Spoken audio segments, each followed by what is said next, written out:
Waalaikumsalam warahmatullahi wabarakatuh. Selamat pagi, salam sejahtera untuk kita semua. Pagi. Kepada Bapak dosen yang sangat saya hormati, kami dari kelompok pertama yang terdiri dari saya Rosa Menisari sebagai moderator dan di sebelah saya dari putri kami Aurel Aulia Setia, Rasyana Indah, Jerigal. Nama saya Dimas. saya Mulana Fitriati. Oke, jadi pada hari ini kami akan mempresentasikan hasil makalah dari kelompok kami yang berjudul Penata dan Struktur Sistem Politik di Indonesia. Jadi baik tidak berlama-lama lagi, kita mulai saja. Oke, teman-teman, kita masuk ke pengertian dari sistem politik. Sistem politik itu adalah sistem yang mengatur hubungan pemerintah dan masyarakat dalam proses pembentukan kebijakan untuk mencapai tujuan bersama dalam kehidupan bernegara. Nah, sistem politik ini berfungsi untuk mengatur kekuasaan, kewenangan, dan proses pengambilan keputusan yang mengikat seluruh masyarakat. Sistem politik sangat berkaitan sekali dengan sistem sosial, ekonomi, budaya, dan hukum hingga mampu membentuk suatu kesatuan yang berpengaruh dalam penyelenggaraan kehidupan bernegara. Dengan adanya sistem politik ini, teman-teman, segala kepentingan dalam masyarakat dapat dikelola dan diarahkan secara teratur sehingga tercipta stabilitas dan ketertiban sosial. Sistem politik jika dilihat dari secara umum dapat dipahami sebagai keseluruhan struktur dan proses yang berkaitan dengan kekuasaan dan kebijakan di dalam masyarakat, dalam lingkup masyarakat. Nah, ada beberapa lembaga politik yang termasuk dalam sistem politik, teman-teman. Di antaranya itu ada pemerintah, lembaga legislatif, lembaga yudikatif, partai politik, dan juga kelompok kepentingan yang dimana mereka semua ini berperan dalam proses perumusan dan pelaksanaan kebijakan. Sementara itu, masyarakat berperan sebagai subjek yang memberi input berupa tuntutan, aspirasi, dan juga dukungan terhadap kebijakan negara. Maka dapat diartikan bahwa sistem politik itu merupakan penghubung antara pemerintah dan masyarakat dalam menciptakan keseimbangan antara kepentingan umum dan individu. Nah, kemudian sistem politik ini memiliki beberapa pandangan dari beberapa tokoh ya. Di sini saya akan membacakan 3 tokoh yang memberikan pandangan tentang sistem politik. Yang pertama itu ada David Easton. Menurut David Easton, sistem politik ini merupakan suatu sistem interaksi dalam masyarakat yang akan menghasilkan alokasi nilai-nilai secara otoritatif melalui kebijakan dan keputusan politik.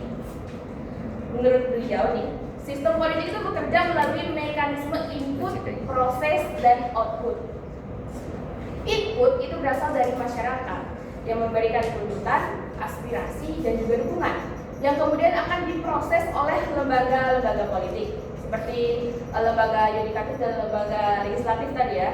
Nah, kemudian setelah diproses akan mengeluarkan output atau hasil berupa kebijakan publik yang nantinya akan mengikat seluruh masyarakat di negara tersebut. Nah, proses ini tuh berlangsung secara terus-menerus dan diambil berdasarkan pengaruh dari lingkungan di negara tersebut, dari lingkungan sosial, ekonomi, dan budaya. Jadi dia menyesuaikan apa yang sedang terjadi di dalam negara tersebut, teman-teman. Kemudian dari pandangan Gabriel Ellman, menurut beliau sistem politik ini merupakan sistem interaksi yang menjalankan fungsi integritas dan adaptasi dalam masyarakat melalui penggunaan kekuasaan yang sah. Nah, sistem politik menurut beliau ini tidak hanya terbatas pada lembaga negara, teman-teman, namun juga mencakup struktur sosial lainnya seperti partai politik, kelompok kepentingan, organisasi masyarakat yang berperan dalam menjaga stabilitas serta menyesuaikan diri terhadap perubahan lingkungan di negara tersebut. Nah, kemudian yang ketiga itu adalah pandangan dari Robert Gall. Maaf kalau mungkin saya salah dalam membaca namanya. Menurut beliau, sistem politik ini merupakan pola hubungan manusia yang melibatkan kekuasaan, kewenangan, dan aturan untuk menciptakan keteraturan sosial melalui pembagian kekuasaan dan pengaturan hubungan antara pemerintah dan masyarakat. Nah, dari semua pemaparan atau dari pendapat tokoh-tokoh dan secara umum tadi, dapat kita simpulkan bahwasanya sistem politik ini merupakan mekanisme yang mengatur hubungan pemerintah dan masyarakat melalui lembaga resmi untuk menghasilkan dan menjalankan kebijakan publik dengan tujuan menjaga stabilitas, keteraturan, serta mewujudkan kesejahteraan bersama. Nah, kurang lebih pengertian dari sistem politik itu seperti itu. Kemudian untuk materi selanjutnya akan dilanjutkan oleh rekan saya. Di sini saya akan menjelaskan tentang ciri unsur dan sifat sistem politik. Sistem politik memiliki ciri-ciri tertentu yang membedakan dari sistem sosial lainnya. Ciri ini menunjukkan bagaimana cara kerja kekuasaan, kebijakan serta hubungan antar masyarakat dan pemerintah. Di sini saya akan menyebutkan yang pertama, memiliki struktur politik yang jelas. Sistem politik mempunyai lembaga seperti legislatif, eksekutif, yudikatif, partai politik, dan kelompok kepentingan.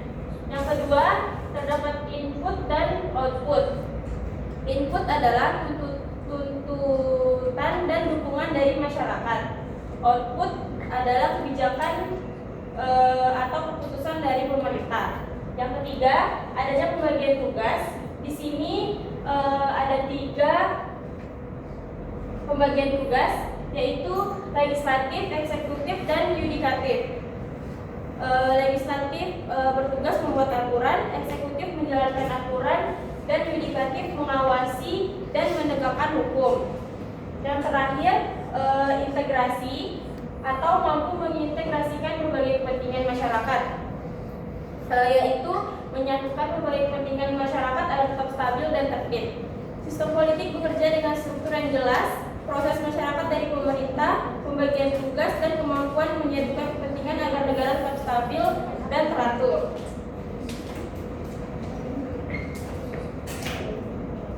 Selanjutnya akan saya berikan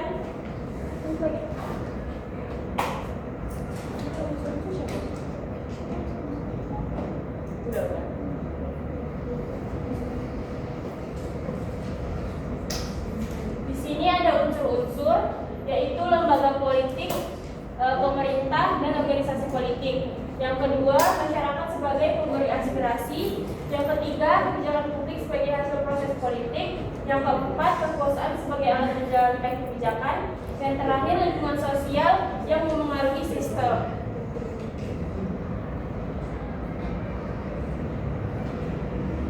Selanjutnya ada sifat sistem politik. Yang pertama ada dinamis, selalu berkembang mengikuti perubahan zaman. Yang kedua, terbuka, dipengaruhi faktor luar seperti ekonomi, sosial, dan budaya. Yang ketiga, kompleks, terdiri dari banyak unsur yang saling berhubungan. Yang keempat, adaptif, mampu menyesuaikan diri dengan kondisi di masyarakat. Selanjutnya akan saya berikan ke teman saya. Baik, selanjutnya saya akan menjelaskan ruang lingkup ilmu politik. Nah, jadi berbicara tentang ilmu politik itu mempelajari tentang suatu negara, kekuasaan, dan juga hubungan antar pemerintah dengan masyarakat. Jadi intinya kita itu belajar bagaimana suatu sistem pemerintah itu dapat berjalan dan dibentuk. Nah, kita akan masuk pada bagian 1, yaitu mempelajari teori dan pemikiran politik sebagai dasar konsep. Nah, di sini pada bagian ini merupakan bagian dasar dari ilmu politik, karena di sini membahas tentang ide-ide yang berkaitan dengan negara dan kekuasaan. Nah, kita akan melihat 2 tokoh pemikiran politik. Yang pertama yaitu Thomas Hobbes yang membahas bahwa kekuasaan di suatu negara itu harus lebih kuat agar lebih teratur. Kemudian ada Johann Locke, ini menekankan pentingnya hak asasi manusia dan kebebasan individu. Nah, kalau di Indonesia sistem politik itu berlandaskan nilai-nilai Pancasila. Kemudian bagian kedua yaitu mengkaji lembaga negara dan sistem politik. Nah, pada bagian ini kita membahas lembaga negara seperti eksekutif, yudikatif, dan legislatif. Nah, ketiga lembaga ini mempunyai peran masing-masing dalam pembentukan pemerintahan. Contohnya itu seperti Mahkamah Konstitusi yang bertugas untuk menjaga undang-undang agar tetap sesuai dengan konstitusi. Nah, kemudian bagian 3 yaitu membahas partai politik dan kelompok kepentingan. Nah, jadi partai politik ini berfungsi untuk menyampaikan aspirasi dari suatu masyarakat kepada pemerintah dan juga merekrut pemimpin. Untuk kelompok kepentingan ini seperti organisasi mahasiswa atau aktivis juga memiliki peran penting dalam mempengaruhi kebijakan yang dibuat oleh pemerintah. Nah, kemudian kita akan membahas bagian 4, yaitu hubungan internasional dan kebijakan publik. Nah, di era globalisasi ini, suatu negara itu nggak bisa berdiri sendiri.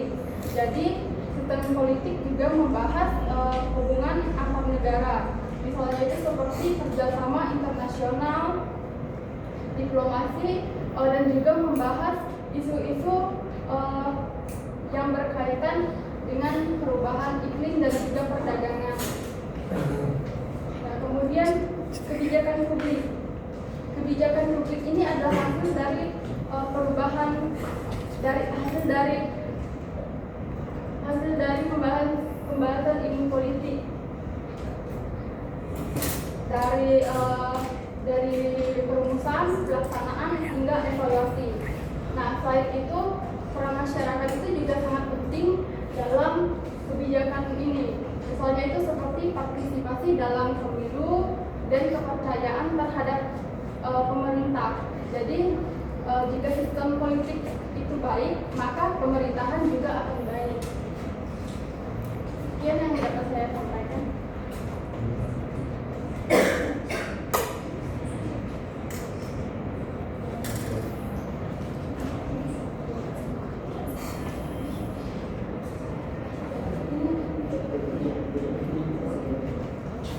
Nah, kemudian kita akan membahas sejarah sistem politik Indonesia. Dan di sini dimulai dari prakemerdekaan. Jadi pada masa ini Indonesia itu masih dikuasai oleh Belanda. Jadi negara kita pada masa itu belum punya sistem politik sendiri dan rakyatnya belum ada kedaulatan.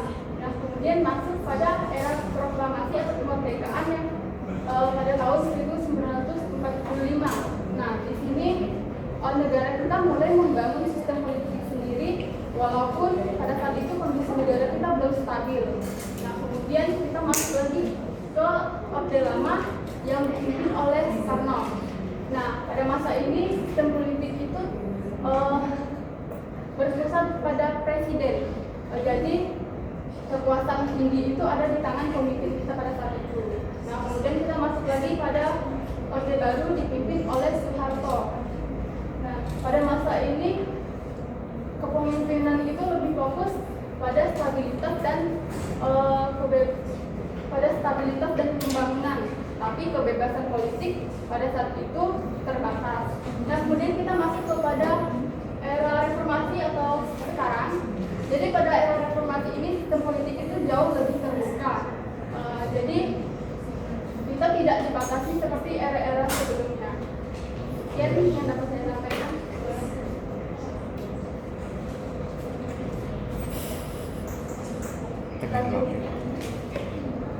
Selanjutnya itu pengertian struktur politik.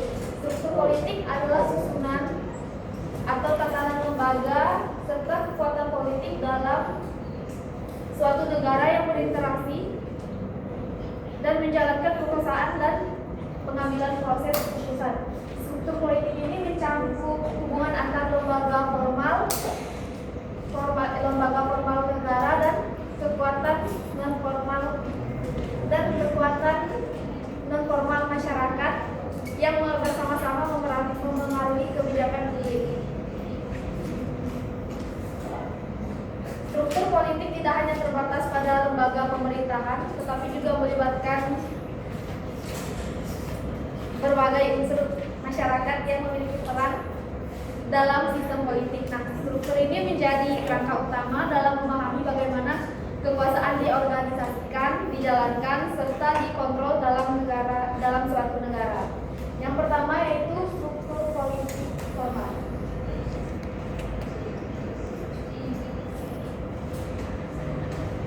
Struktur politik formal di Indonesia merupakan wujud nyata dari kedaulatan rakyat yang dilembagakan dalam konstitusi. Struktur ini bekerja sama melalui mekanisme pembagian kekuasaan antar lembaga negara yang saling berkoordinasi namun tetap memiliki kewenangan masing-masing. Struktur politik formal ini memiliki 3 lembaga dan memiliki mekanisme check and balance-nya. Lembaga yang pertama yaitu lembaga eksekutif. Lembaga eksekutif berperan sebagai pelaksana kebijakan dan penyelenggara pemerintah, seperti kepala presiden sebagai kepala negara dan kepala pemerintahan yang memiliki kewenangan untuk menjalankan undang-undang serta mengambil keputusan strategis, termasuk dalam kondisi darurat melalui peraturan pemerintah pengganti undang-undang atau Perpu. Nah, di bawah presiden ada juga kementerian dan lembaga negara yang berfungsi sebagai pelaksana kebijakan publik yang menerjemahkan visi politik ke dalam program nyata seperti rencana pembangunan jangka menengah nasional. Yang kedua yaitu lembaga legislatif yang terdiri dari MPR, DPR, dan DPD yang berfungsi sebagai wakil rakyat dalam pembuatan kebijakan. Lembaga ini menjadi tempat berbagai aspirasi dari masyarakat untuk diperdebatkan dan dirumuskan menjadi undang-undang.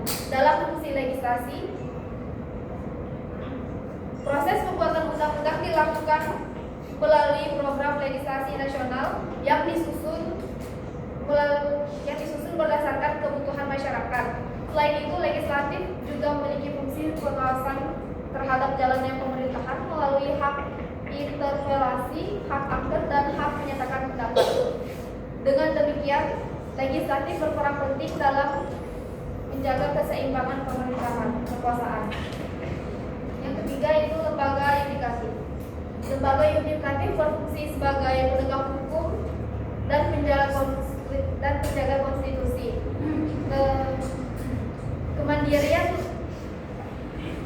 Kemandirian lembaga ini sangat penting dalam menjamin keadilan serta mencegah penyalahgunaan kekuasaan.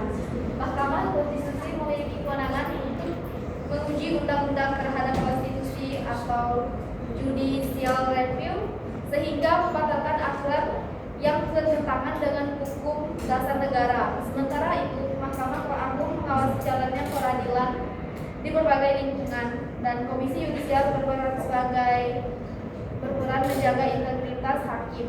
Peran ini menjadikan yudikatif sebagai pengontrol utama dalam sistem politik. Yang terakhir yaitu mekanisme check and balance. Struktur politik formal di Indonesia menerapkan prinsip saling mengawasi antar lembaga atau checks and balance. Tidak ada lembaga yang memiliki kekuasaan mutlak. Presiden tidak menetapkan kebijakan tertentu pada persetujuan legislatif. Sementara legislatif juga membutuhkan persetujuan dari eksekutif dalam pengesahan undang-undang. Jika terjadi pelanggaran terhadap konstitusi, lembaga yudikatif dapat membatalkan kebijakan tersebut. Mekanisme ini bertujuan untuk menjaga stabilitas sistem politik serta mencegah terjadinya kekuasaan yang otoriter. Sekian. Selanjutnya.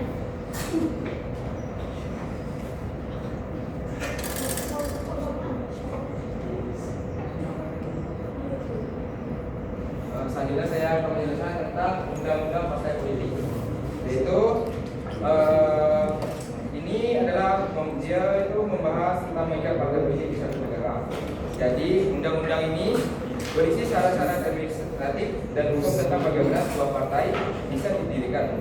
Siapa saja bisa mendirikan dan batasan-batasan pidana apa saja yang boleh dan tidak boleh dilakukan oleh partai. Itu ya dari poin pertama. Dan juga kedua yaitu partai politik sebagai sarana mendirikan. Itu partai tidak hanya sekedar kendaraan untuk ikut pemilu. Mereka punya kewajiban untuk mencerdaskan masyarakat agar melek politik, tentang pendidikan politik, dan juga menyeleksi serta melatih calon-calon pemimpin masa depan baik itu dari pemerintah maupun lembaga perwakilan atau lingkungan politik. Terus ada poin tentang uang partai harus transparan dan diawasi.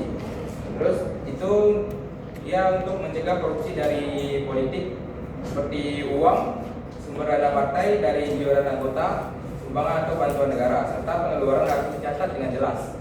Terus bisa juga dilaporkan dan diaudit oleh lembaga yang berwenang. Dan untuk poin tadi itu ada sanksi jika melanggar aturan. Jadi jika partai melakukan pelanggaran berat terhadap undang-undang, mereka bisa dikenakan sanksi mulai dari peringatan, pembekuan sementara hingga pembubaran partai.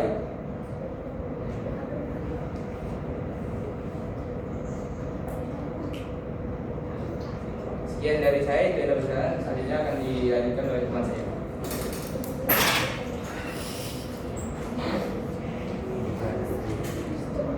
Oke, di sini saya akan menjelaskan beberapa slide, yaitu yang pertama adalah pendekatan. Pendekatan adalah cara atau sudut pandang yang digunakan untuk mempelajari politik. Beberapa pendekatan yang umum yaitu pendekatan normatif, empiris, intuisional, dan perilaku.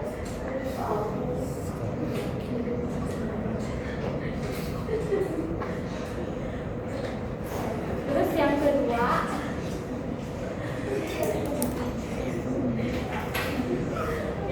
itu adalah kapasitas dalam ilmu politik, yaitu adalah kemampuan sistem politik untuk menjelaskan fungsi secara efektif, meliputi kemampuan mengatur dan mengendalikan masyarakat, kemampuan menanggapi tuntutan masyarakat, dan kemampuan menjaga stabilisasi dan keamanan.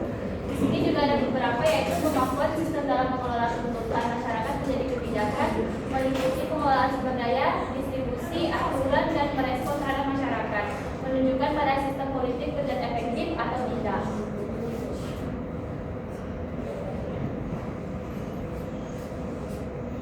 Ketertarikan sistem politik. Ketertarikan ini penting dalam sistem politik untuk merujuk pada hubungan antara berbagai kelompok masyarakat.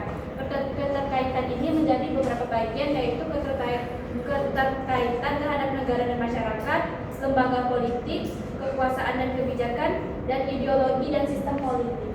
Di sini juga ada beberapa, yaitu adanya hubungan antara masyarakat dan pemerintah, lembaga negara saling bergantung pada pekerjaan yang sama, dipengaruhi faktor ekonomi, sosial, dan budaya. Tujuannya untuk menjaga stabilitas dan keseimbangan. Sekian dari saya, Baik, di sini sistem politik punya peran penting dalam kehidupan bernegara. Salah satunya fungsinya adalah artikulasi kepentingan, yaitu menampung dan menyampaikan aspirasi masyarakat kepada pemerintah. Selain itu ada juga agregasi kepentingan, yaitu menghubungkan berbagai aspirasi menjadi kebijakan yang bisa diterima banyak pihak, yaitu peran partisipasi politik. Partisipasi politik adalah keterlibatan masyarakat dalam proses politik, baik secara langsung maupun secara tidak langsung. Contohnya seperti ikut pemilu, menyampaikan pendapat, atau bergabung dalam organisasi politik. Partisipasi ini penting karena menunjukkan bahwa demokrasi berjalan dengan baik dan rakyat itu menentukan arah negara.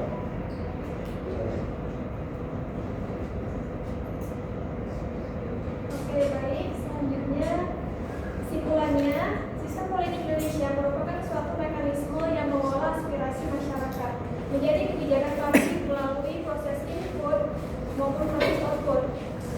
Sistem ini terdiri dari dua sistem bagian utama, yaitu suprastruktur politik sebagai lembaga negara dan infrastruktur politik sebagai penyalur aspirasi masyarakat. Oleh karena itu, diperlukan adanya keseimbangan antara kinerja pemerintah dengan partisipasi aktif dari masyarakat, supaya struktur sistem politik Indonesia dapat berjalan dengan baik. Terkait hal ini, kami membuka kesempatan untuk diskusi lebih lanjut. Jadi dengan membuat sesi pertanyaan dengan maksimal 3 pertanyaan. Silakan kepada teman-teman yang ingin bertanya. Ya, 3 orang. Oke, Mas ya. Resya dulu. Beda-beda kelompok. Resya dulu. Beda-beda kelompok. Oke. Beda. Silakan Resya. Kenalin, saya Besekaya Sudarto Nyambe dengan ujung 66 Dari kelompok mana kak? dari kelompok 3. Jadi tadi kan kalian ada bahas tuh di PPT-nya yang kalian kirimkan tentang teori David Easton ya. Nah, dijelaskan bahwa sistem politik itu adalah mesin yang mengolah input suara rakyat menjadi output kebijakan yang jika menyoroti resiko oligarki, yaitu partai politik cuma menjadi alat buat orang kaya dan terus berubah-ubah mengikuti pemilik modal alih-alih pelayanan kepada masyarakat. Nah, pertanyaannya itu, bagaimana cara aspirasi rakyat dapat menjadi sebuah kebijakan jika lembaga negara suprastruktur lebih sibuk dengan keinginan partai atau pemilik modal daripada suara rakyat infrastruktur? Terima kasih. Oke, baik. Pertanyaannya kita tampung dulu ya. Oke, selanjutnya Alinda. Nanti tolong kirim di grup ya pertanyaan. Sistem politik Indonesia. Nah, pertanyaannya, mengapa Pancasila disebut sebagai landasan ideal dalam sistem politik kita dan bagaimana prinsip musyawarah mufakat diimplementasikan dalam mengambil keputusan di lembaga legislatif? Oke, terima kasih. Selanjutnya